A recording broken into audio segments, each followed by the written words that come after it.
سر بچوں کے حوالے سے یہ کویشچن ہے کہ اگر بچوں کو گائیڈ کیا جائے کہ جو ہماری جو تعلیم ہے، یہ جو فزکس ہے اور کیمسٹری اور بایو اور دوسرے کئی مضامین جس میں قوانین قدرت ہیں، فزیکل فینومینا آف نیچر، اور ان کو ان مضامین کو اس نیت سے پڑھا جائے کہ یہ اللہ کے قوانین کا مطالعہ ہے اور اس سے اللہ کی معرفت حاصل ہونی ہے، تو کیا یہ سبجیکٹ پڑھنا اس صورت میں کار ثواب ہوگا؟ کیوں نہیں ثواب ہوگا سرکار؟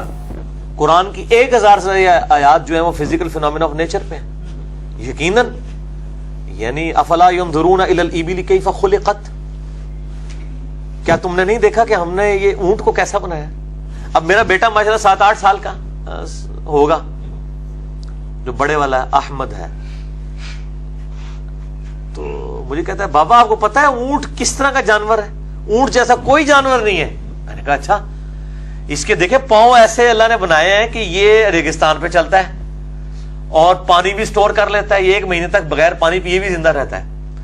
تو وہ یعنی پہلے وہ اپنے چھوٹے بھائی کو سمجھا رہا تھا، سعد کو، اور میں اس کی گفتگو سن رہا تھا، اور پھر اس نے مجھے سمجھایا کہ جی اونٹ جو ہے وہ، میں بھی پھر سنتا رہا کہ ہاں جی اونٹ میں واقعی ایسی کوالٹی ہے. قرآن نے بھی یہ کہا ہے افلا ينظرون الى الابل كيف خلقت. اور عرب کے لوگوں کے لیے اونٹ کی مثال بہت بڑی تھی. واقعی اونٹ بہت غیر معمولی جانور ہے، پانی سٹور کر لیتا ہے اپنے اندر، ورنہ ریگستان میں اتنا لمبا سفر کرنا، جب آپ کو پانی بھی کئی دنوں کے بعد آئے، باقی جانور تو راستے میں مر جائیں، خود بھی مرے اور تانوں بھی مار دیں، تو اونٹ آپ کو لے کے چلتا ہے. سیدنا خالد بن ولید جب یرموک کے لیے جا رہے تھے تو لمبے والا راستہ 15 دن کا تھا، چھوٹے والا 5 دن کا تھا، لیکن اس میں پانی کوئی نہیں تھا. تو پھر بندے نے مشورہ کیا جی آپ اونٹ رکھیں، اور اونٹ زیادہ سے رکھیں، اونٹ جو ہے وہ پانی ظاہر سٹور کر لیتے ہیں، ہم اونٹوں کو ذبح کریں گے اور اونٹوں کے اندر سے جو پانی نکلے گا وہ اونٹوں کو پلائیں گے، اور جو اونٹوں کی پشت پہ لادا ہوا ہوگا وہ ہم استعمال کریں گے. عمر سیریز کے اندر وہ بھی فلمایا گیا، اور اس طریقے سے وہ جناب وہاں پہ پہنچ گئے. ورنہ تو مطلب مسلمانوں کے لیے وہ تو جو کیسر روم ہے وہ پریشان ہو گیا کہ یہ کہاں سے آ گئے. تو وہ اس طرح کے مطلب تو بالکل فزکس کی ہے. باقی تعلیمات جو ہیں وہ ضرور قرآن چونکہ اس سے ڈیل کرتا ہے نا فزیکل فینومینا آف نیچر کو. اسی کو کہا گیا فَبِأَيِّ آلَاءِ رَبِّكُمَا تُكَذِّبَانِ، التذکیر بآلاء اللہ، تم اپنے رب کی ان قدرت کی بڑی بڑی نشانیاں کو کیسے جھٹلاؤ گے. یہ نعمتوں والا ترجمہ تو مطلب صحیح مودودی صاحب نے صحیح ترجمہ کیا ہے، کیونکہ وہ دوزخ کی آیات کے بعد بھی فَبِأَيِّ آلَاء آتا ہے. تم اپنی رب کی قدرت کی ان بڑی بڑی کون سی بڑی بڑی جو نشانیاں جو ہیں ان میں، ان کو کیسے جھٹلا سکتے ہو؟ اے جن و انس کے گروہ، کس کس نشانی کو جھٹلاؤ گے؟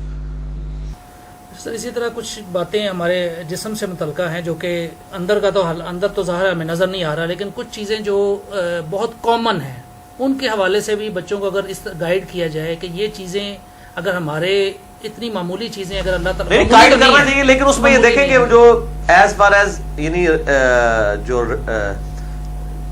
تعلیم ہے سیکس کی، جی اس کو تو بس اسی ایج میں ہی جا کے ایجوکیٹ کیا جائے، اس کے علاوہ جو چیزیں وہ ایجوکیٹ کی جائے. جیسے سر ناک کا فلٹر ہے، یہ بھی ایک ناک میں جو مواد بنتا ہے، اور پھر کان کا جو چیز ہے، اور پھر جو جسم سے فضلات خارج ہوتے ہیں، یہ ایک اللہ تعالیٰ کی بہت بڑی ایک نعمت ہے یہ چیز. تو اس حوالے سے اگر بات کی جائے تو بچوں کو کانسیپٹ جو ہے وہ اللہ تعالیٰ کی یہی تذکیر بآلاء اللہ نا، اسی کے ذریعے ہے. اللہ نے قرآن میں انہی چیز کو نشانی بنایا. اللہ تعالیٰ کہتا ہے اپنی جان میں غور کرو، سورہ ذاریات کے اندر زمین و آسمان میں غور کرو. اور میں نے اس پہ لیکچر بھی دیا ہے ہو از اللہ، اللہ کون ہے، مسئلہ نمبر 60. اور ایک اور لیکچر ہے مسئلہ 83B ہو کریٹڈ گاڈ، ٹھیک ہے. اور 83C ہے ایگزسٹنس آف گاڈ. تو ظاہر خدا ہی اس کائنات کی سب سے بڑی حقیقت ہے. God is the only explanation of all the physical phenomena in this universe. بلکہ خدا ہی کا ذکر ہونا چاہیے، کسی کا ذکر خدا کی نسبت کے بغیر ہونا ہی نہیں چاہیے، چاہے آپ اپنا بھی ذکر کر رہے ہیں. ٹھیک ہے. میں تو اپنے بھائیوں کو اکثر کہتا ہوں کہ میں جب ٹوائلٹ میں جاتا ہوں نا، میں حیران ہو جاتا ہوں کہ یہ اللہ تعالیٰ نے کیسا معاملہ کیا ہے. یہ تو جن لوگوں کے گردے پھیر ہو چکے ہیں ان سے پوچھیں کہ یعنی ایک ڈائلسس کی قیمت 5 سے 6 ہزار روپے، اور آپ کے گردے 25 ڈائلسس روزانہ کرتے ہیں. یہ 25 ڈائلسس آپ کو مارکیٹ سے کروانے پڑ جائیں، 1.25 لاکھ روپے کا کام ہے. اور جو تکلیف ہے وہ تھا 4-4 گھنٹے کے لیے جا کے مشین کے اوپر چڑھنا اور پیسے لادہ سے دینا، اور آپ بے فکری کے ساتھ یہ کام کر رہے ہیں. اس طرح دل روزانہ جو ہے وہ 1 لاکھ دفعہ دھڑکتا ہے، آنکھیں 12,000 دفعہ جھپکتی ہیں، پھیپڑے 23,000 دفعہ سانس اندر کرتے ہیں، 1 دفعہ باہر کرتے ہیں. یہ ساری کیلکولیشن آپ کریں تو بندہ پریشان ہو جاتا ہے. تو ہر چیز کے پیچھے خدا ہے. تو اسی لیے وہ ظاہر بھی ہے اور باطن بھی ہے. ظاہر اتنا ہے کہ خدا سے زیادہ ظاہر کوئی چیز نہیں ہے, اور باطن اتنا ہے کہ اس سے زیادہ کوئی پوشیدہ چیز نہیں ہے. اپنی قدرتوں سے تو ظاہر ہے نا جی. درخت کو دیکھیں تو آپ خدا ظاہر ہے. کسی دنیا کی کسی چیز کو بھی دیکھیں. میں تو اب جب جانوروں کو دیکھیں, نیشنل جغرافی پہ آپ جانوروں کو دیکھیں تو مجھے تو لگ رہا تھا گویا میں خدا کو دیکھ رہا ہوں, اس کی قدرتوں کے ذریعے پہچان رہا ہوں. ٹھیک ہے, یہ قدرتی ہیں کس طریقے سے یعنی کمپیٹیبلٹی کر دی ہوئی ہے, کس طریقے سے یعنی فوڈ سائیکل, ایک فوڈ سرکل بنایا ہوا ہے. یعنی شیروں کے لیے علیحدہ خوراک ہے, زیبروں کی, بھینسوں کی, ان کے لیے گھاس اگا دی ہوئی ہے. پھر اس طریقے سے پوری چین بنتی ہے. یہ انسان تو حساب کتاب رکھ ہی نہیں سکتا. تو یہ ساری چیزیں خدا کی شناخت کے لیے. انسان کے پاس اللہ تعالیٰ کی دی ہوئی نعمتوں میں سے سب سے بڑی نعمت, سب سے بڑی نعمت, سب سے بڑی نعمت انسان کی عقل ہے, انٹلیکٹ. اور میں نے پہلے بھی کئی دفعہ بتایا کہ اب جدید میڈیکل سائنس اس بات کی تصدیق کر چکی ہے کہ دماغ بھی سوچتا ہے اور دل بھی سوچتا ہے, لہذا دونوں چیزوں کو آپ ملا کر عقل کہہ لیں. حتیٰ کہ سب سے بڑا حق یعنی اللہ اور اس کے رسولوں پر ایمان لانا عز وجل وعلیہم الصلاۃ والسلام, یہ بھی اسی عقل کی بدولت ممکن ہے.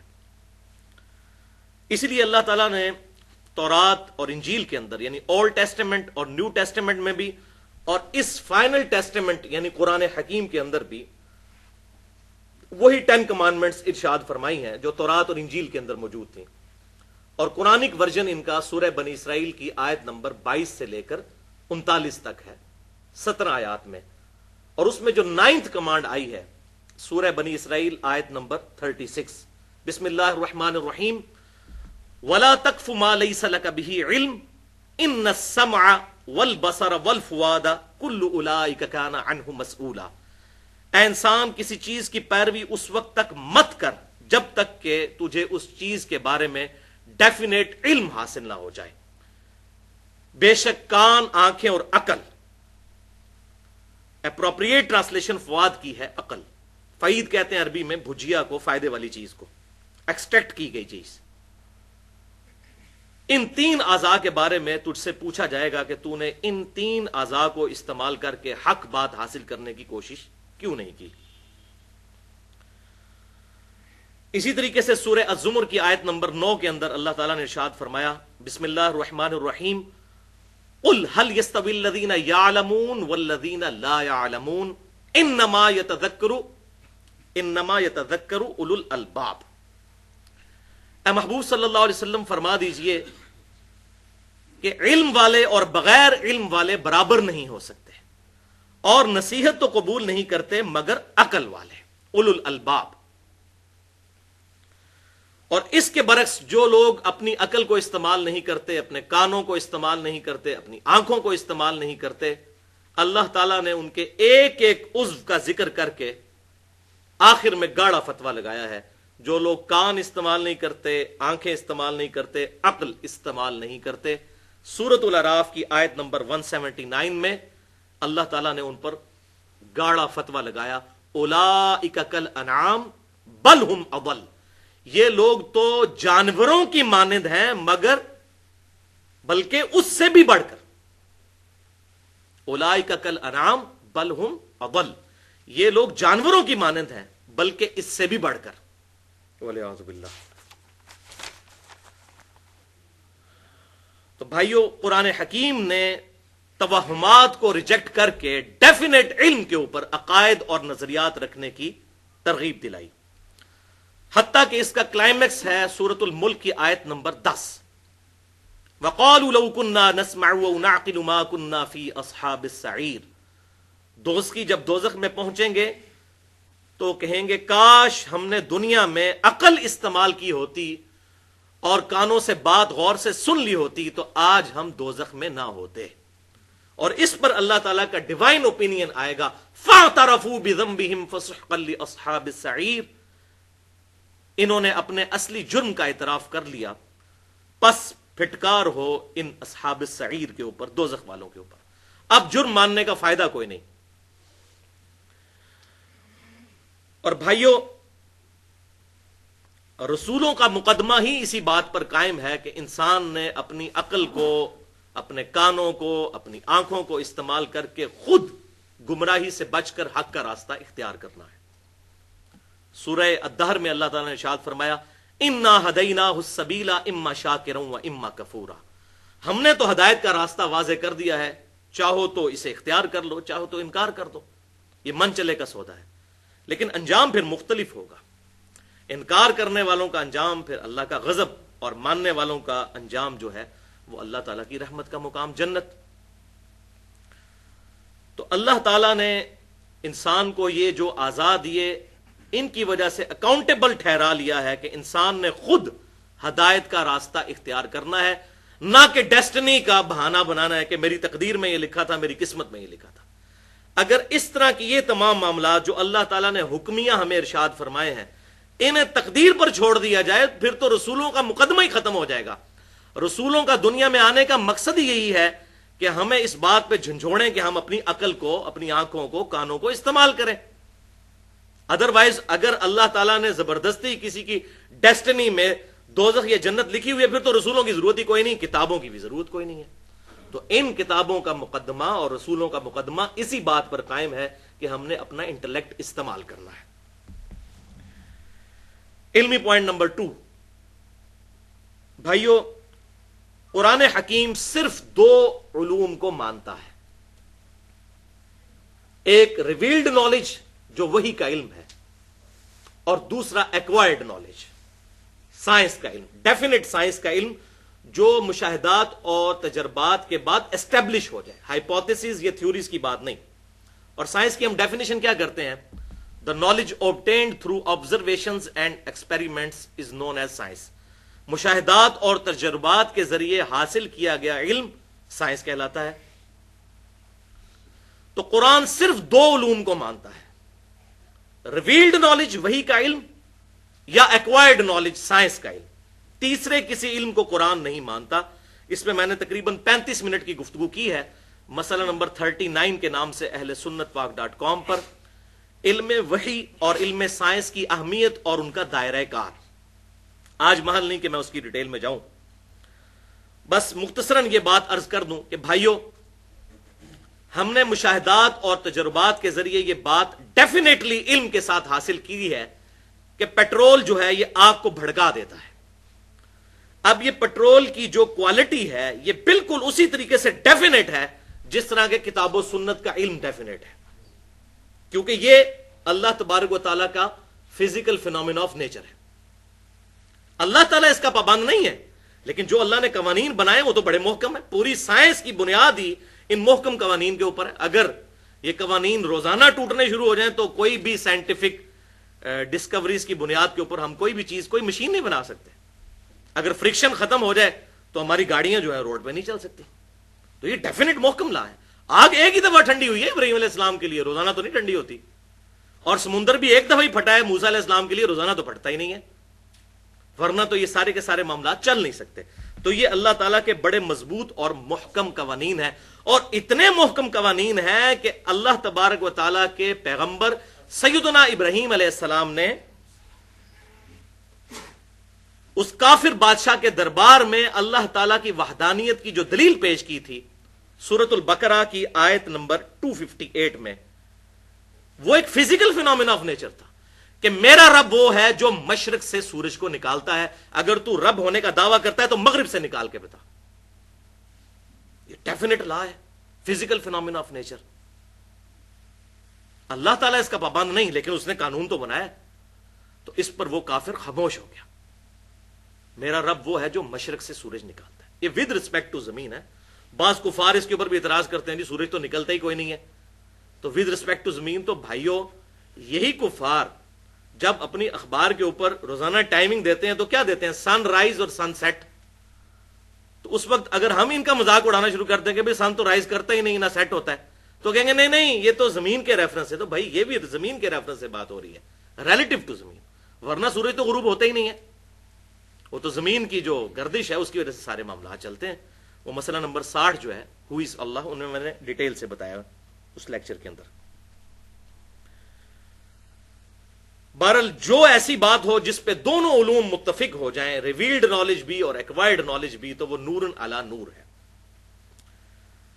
اس کے برعکس جو شے ریویلڈ نالج سے بھی ثابت نہ ہو اور ایکوائرڈ نالج سے بھی ثابت نہ ہو تو قرآن اس کو حق نہیں مانتا، اسلام اس کو حق نہیں مانتا.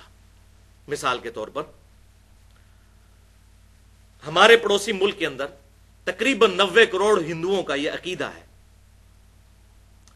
کہ زلزلہ اس لیے آتا ہے کہ ایک گائے ہے، اس نے ایک سینگ کے اوپر زمین کو اٹھا رکھا ہے، جب وہ تھک جاتی ہے تو دوسرے سینگ پہ اٹھاتی ہے، تو بس اسی کے ہلنے کی وجہ سے زلزلہ آتا ہے. اب اس کی دلیل نہ تو ریویلڈ نالج میں موجود ہے اور نہ ایکوائرڈ نالج میں. ہاں، ہمیں ایکوائرڈ نالج میں جیولوجی کی فیلڈ کے لوگ جیولوجسٹ بتاتے ہیں کہ ٹیکٹونک پلیٹس کے ڈسٹربنس کی وجہ سے زلزلے آتے ہیں. اچھا، اب ان پلیٹس کو ڈسٹرب کون کرتا ہے؟ اس کا جواب پھر سائنس نہیں دے گی، اس کا جواب ریویلڈ نالج سے ہوگا کہ ساری کی ساری چیزیں ایک supreme being, super natural agency یا سپریم اتھارٹی نے کنٹرول کی ہوئی ہے، ٹائنیسٹ ڈیٹیل تک. وہ تو بس فزیکل فینومینا آف نیچر کو صرف ڈسکور کرتے ہیں کہ ایسا ہوتا ہے اس وجہ سے. اچھا جی، مد و جزر آتا ہے سمندر میں کشش ثقل کی وجہ سے، گریویٹیشنل فورس آف مون کی وجہ سے سمندر میں موجیں اڑتی ہیں. اچھا، تو یہ فورس کہاں سے آئی، کیوں موجود ہے مادے کے اندر؟ اس کے اوپر پھر سائنس خاموش ہے. وہ کہتے ہیں یہ فزیکل فینومینا آف نیچر ہے، بس دیٹس آل، اس سے آگے نہیں. اسی طریقے سے یہ عقیدہ رکھنا کہ کالی بلی رستہ کاٹ جائے گی تو یہ نحوست کی نشانی ہے، تو اس کو نہ ریویلڈ نالج سپورٹ کرتا ہے نہ ایکوائرڈ نالج سپورٹ کرتا ہے. یہ ایکسیپٹیبل بات نہیں ہوگی. اسی طریقے سے گھر کی منڈیر پر کوے کا بولنا مہمانوں کی آنے کی پیشن گوئی ہے، اس کو نہ ریویلڈ نالج سپورٹ کرتا ہے نہ ہی ایکوائرڈ نالج. تو حقیقت بات یہ ہے کہ بھائیوں، پھر اس طرح کی چیزیں جب کسی ریلیجن میں داخل ہو جائیں دین کے نام کے اوپر، تو پھر یہ چیزیں لوگوں کو دین سے ہی متنفر کروائیں گی. وہ کہیں گے یہ کیا اللاجیکل باتیں کرتے ہیں.